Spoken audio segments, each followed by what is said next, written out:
Hi, first graders. It is time for Magic Treehouse.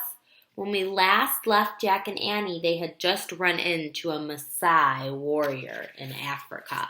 So we are going to find out if he is going to be helpful or not.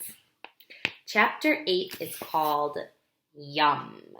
And remember, they had just gotten the honey out of this beehive. They shooed the bees away because they were helping this bird. Okay. The warrior stared back at Jack and Annie. "We were helping one of your honey guides," said Annie.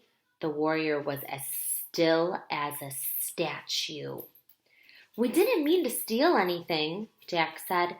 "In fact, it's all yours. We've had enough." "Lots of good honey is still in there," said Annie, smiling. The warrior narrowed his eyes, made them smaller and skinnier. "Is he angry?" Jack wondered. "I'm sorry we were trespassing," said Jack. "We come in peace. In fact, we bring gifts." He picked up his backpack and held it out to the warrior. The warrior still didn't move. "This," Jack held up his book. Nothing. Jack reached into his pack. He pulled out the big jar of peanut butter. "Peanut butter," he said. He pulled out the loaf of bread. "And bread! Hey, how about a peanut butter and honey sandwich?" "Yum," said Annie, watching the warrior. The warrior stared at the food. "We'll show you," said Jack. As Jack unwrapped the bread, his hands were shaking. Annie opened the jar. "We don't have anything to spread it with." "Use your fingers," said Jack. "Excuse me," said Annie to the warrior. "I have to use my fingers, but they're pretty clean because an elephant just do it, Annie," said Jack. "Okay." She spread the peanut butter onto a slice of bread with her fingers.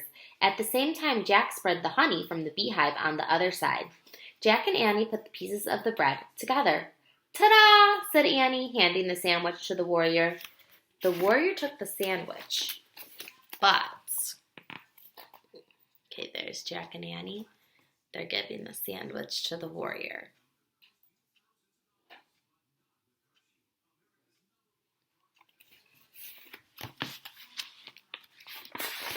He took the sandwich, but he didn't eat it. He just looked at it.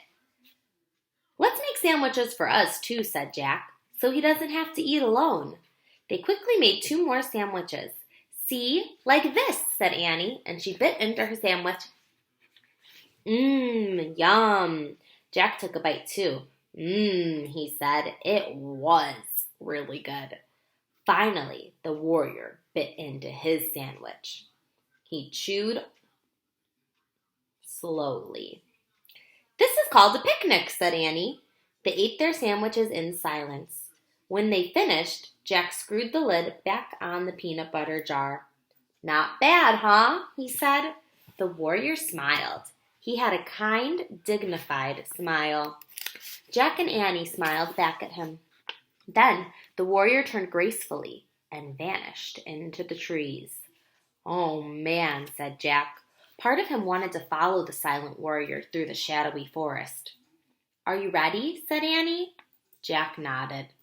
Annie started to go. "Wait," said Jack. He put the peanut butter and the bread away.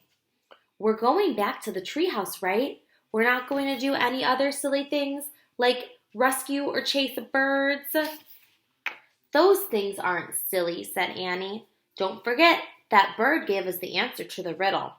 "Oh, right," said Jack. He looked at the little honey guide. She was on the ground pecking at the honeycomb. "Thanks," Jack said to the bird. "You have a good feast," said Annie. Jack put on his pack. Then he and Annie started out the forest. When they passed the pond, they saw the elephant still splashing in the water. He lifted his trunk like he was waving at them. "See you later," said Annie, waving back. They rounded the bend in the river, then started through the tall grass. As they walked back towards the treehouse, they saw the wildebeests in the distance. There was still some crossing the river. They saw a family of zebras grazing together, eating the grass. They saw lone giraffes walking from tree to tree, eating the leaves, and they saw a bunch of lions sleeping in the shade of a tree. The same tree that the tree house was in. Whoops, said Annie. Jack's heart gave a jump. So there they are, he said. So they go back to the tree that the tree house is in, and underneath the tree, there are lions sleeping there. What are they going to do? How are they going to get back in the treehouse with the lions there? Oh, what do you think is going to happen next? I guess we'll find out. Thanks for reading with me.